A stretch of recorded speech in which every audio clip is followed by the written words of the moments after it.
Lunch with Bianca Resnikov, in for Pippa Hudson. On CapeTalk.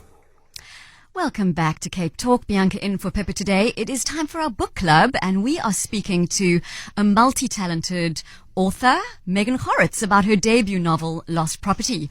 And along with being an author, she's also an award-winning playwright, actor, teacher, improviser. The list goes on. She's a director, as well as being a tarot card reader. Yep. Welcome to the show, Megan. Thank you so much for having me. Okay, so since you're also an actor, Yes. I think we're going to ask you to start with reading an excerpt from the book. Great. Have you got something prepared? I asked my publisher, Melinda, Yeah. who's also my best friend, and she's just said start at the beginning. Okay. So that's what we're going to Good do. idea. That's always Yeah. a good place to start.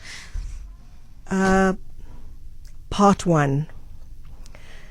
This is the part of the story where we pretend to be a family, where I have a husband, a sister-in-law, a mother-in-law, a nephew, and a niece. This is the part where I pretend that my sister-in-law is a human being. This is the before part. I'll never get used to it. She has a facial tic. I'm convinced it happens when she tells a lie, but I notice it every time she speaks. A double blink at the beginning and end of each sentence. She turns to me, eager to please, saying what I want to hear, thanking me for the gift I brought. She tries to talk to her brother, my husband, saying what she thinks he wants to hear, and then she says something else, changing her point of view when her mother comes back from the toilet and grunts herself back down at the table. Call her Ronnie, short for Veronica. We are celebrating her young son's birthday at a shitty seafood restaurant, nowhere near the coast and probably chosen for its cheap alcohol. I am simmering because she's drunk, and her son is already looking anxious, staring at his plate, refusing to eat. Blink, blink. Eat, Ev, eat. We'll get dessert after. I want a birthday cake. I want to blow out candles. Evan is staring at his plate and speaking slowly. You said I could have a party.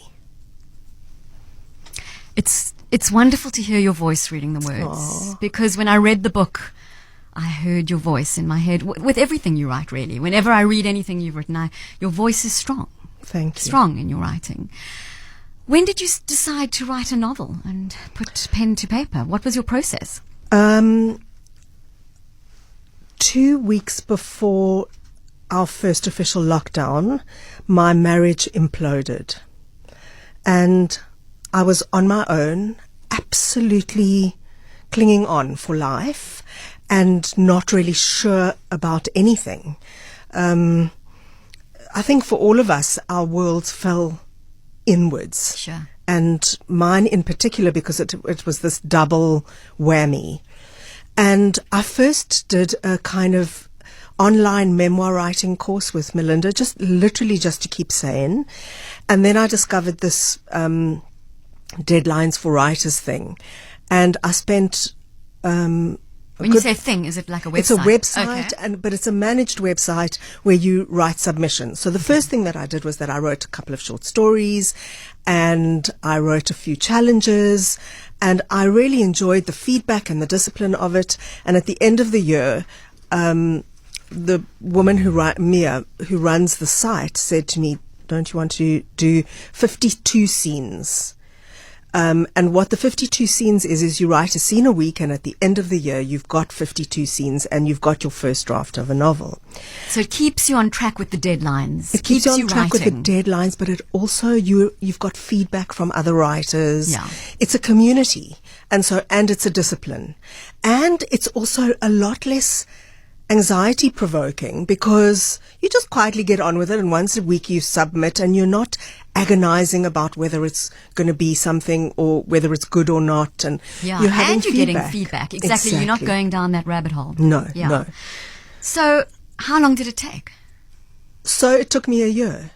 So basically what happened is a little bit after halfway, I started realizing what this thing was becoming, because up until then, I hadn't even realized what it was. And I, with my heart in my mouth, asked Melinda to read it, not expecting her to say anything other than giving me feedback. And she came back to me and she was like, I love it.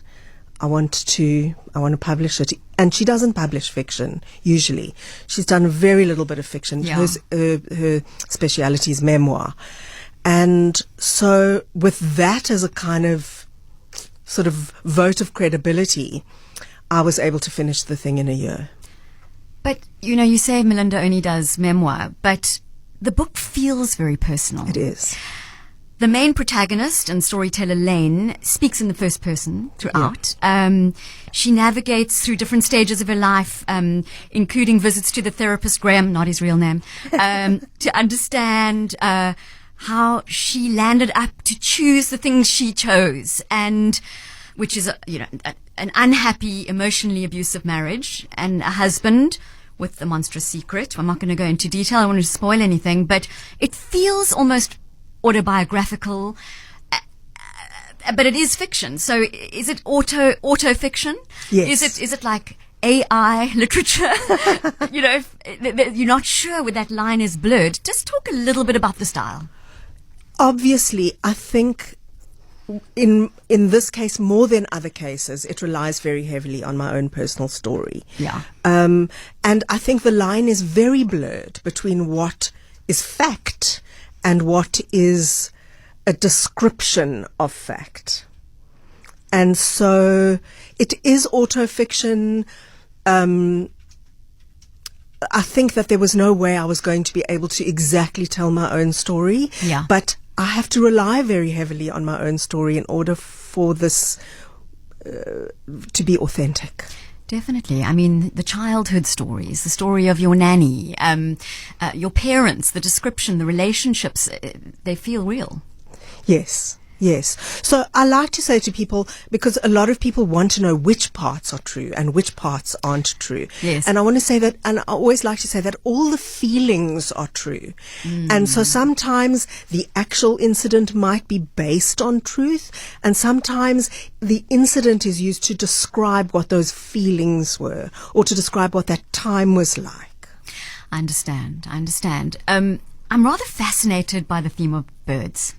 So throughout the book, they occur in the form of ravens, Cape white-eyes, all sorts of birds. And I mean, I'm a bit of a bird watcher myself, unofficially, but I relate to that. And especially, I think, during COVID, when birds sort of descended upon our houses because everything was so quiet. And I found myself, Googling birds that I'd never seen before. Talk us through a little bit about what your intention was there with the underlying theme of birds. So I think that what I like about the theme of birds is that there are real birds, actual physical birds that feature in childhood and that are geographically specific. Yeah. So you've got Joburg birds. And the hardy-daws. And you've got Cape Town birds. Yeah. You've got seagulls. And so quite literally. And then there's obviously a kind of an emotional relationship with birds as well. Birds that describe a relationship between the narrator Lane and this child that she gets to know. And then there's also, for me, which is very important, this notion that birds somehow cross over, and that on a kind of psycho-spiritual level, they're able to travel. They're able to become thought birds or emotional birds or spiritual birds. Never completely specifically named, but that feeling of bird and how birds can transition. There is this sort of mystical theme that and that's also a bit like you being a tarot card reader, this kind of connection between that world and this world. Lane, that moment where I found that very interesting, where she puts her arm up at night before she goes to sleep, and then it drops and wakes her, so that while she's got her arm up, she can go somewhere. But she holds her arm up like a safety net, because she knows that when it drops, it'll wake her. I loved that moment. Thank you. It was beautiful. The way you described it, her childhood was... That's how she kind of coped from this difficult relationship or lack of relationship with her mother. Yes. And her nanny filled a space for her, but also her imagination. Exactly. Very much so. I mean, I think lots of us who grew up in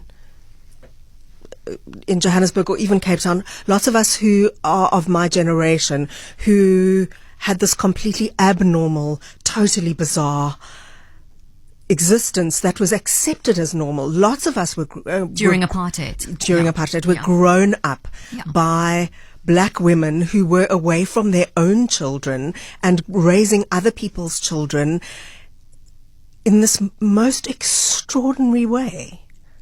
I mean, when your nanny, Dora, when her daughter comes home to visit, the shock in Lane's face that there is space for another child in her nanny's heart was just like quite a moment. It is quite a moment because I think that happened to a lot of people.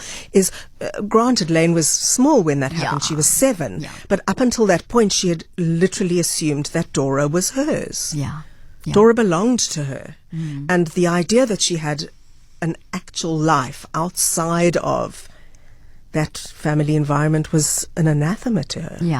And Dora made her feel like that too, that she was her everything, and then she got quite a real reality check, so to speak.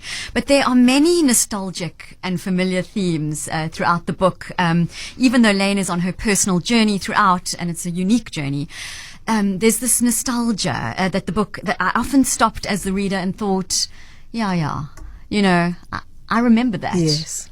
Even though, it's not my story, they're very nostalgic moments, and it kind of, the humor, the music, Res at UCT, all those experiences are very nostalgic, which makes it a truly South African story, but yet it has this universal theme. Yes.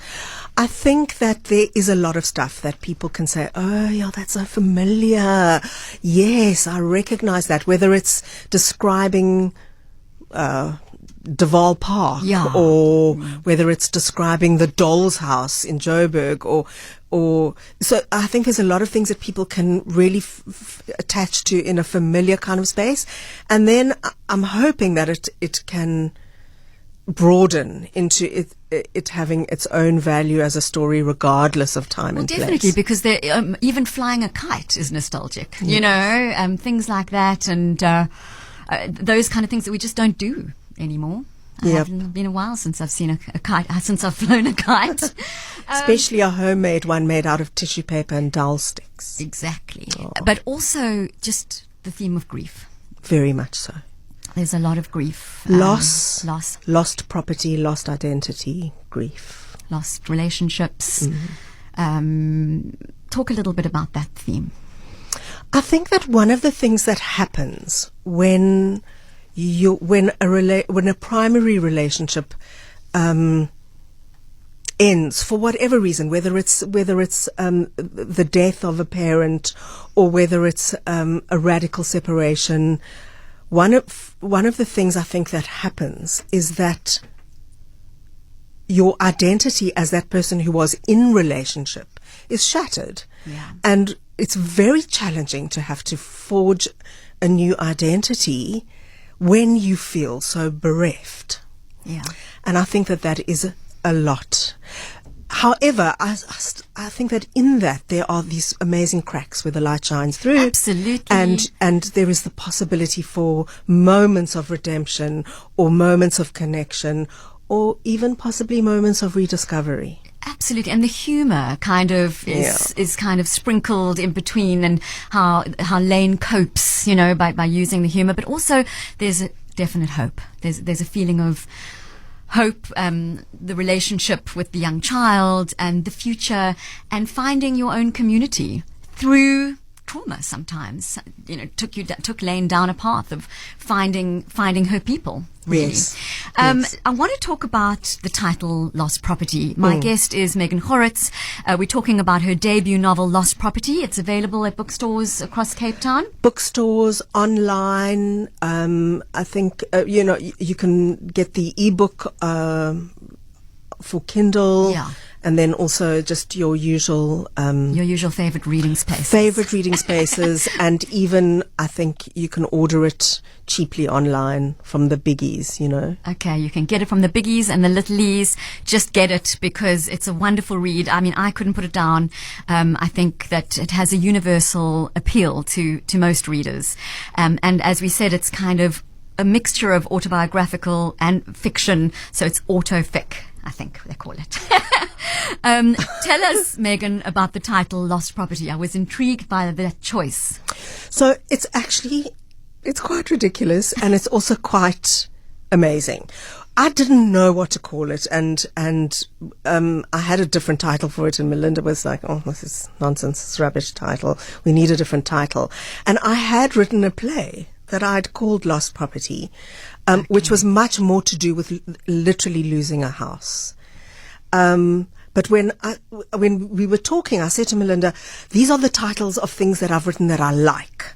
And Lost Property came up, and she said, "That's it." I was like, "Well, I've already written a play called that." She said, "It doesn't matter. This book is definitely Lost Property. It has all of those things. It's about losing things. It's about a nostalgic look at the past. It's about losing identity. And it's about reclaiming stuff that is lost." I like that, and finding yourself Yes. in the process of losing. Okay, and the cover. The cover is so awesome and out there and mad and fantastic at the same time. It's got a pigeon on it and a pan and I think an island in a kitchen. Yes. Yes. And a lot of the stories happen in your kitchen, different kitchens throughout your life, with your Yes. nanny, in your home. There's a lot of like food going on and stuff happening. Tell us just about the cover before we go to news. So again, this was Melinda's absolute genius. She literally was the person who visualized the cover, and I think she gave her ideas to the designer who came up with this.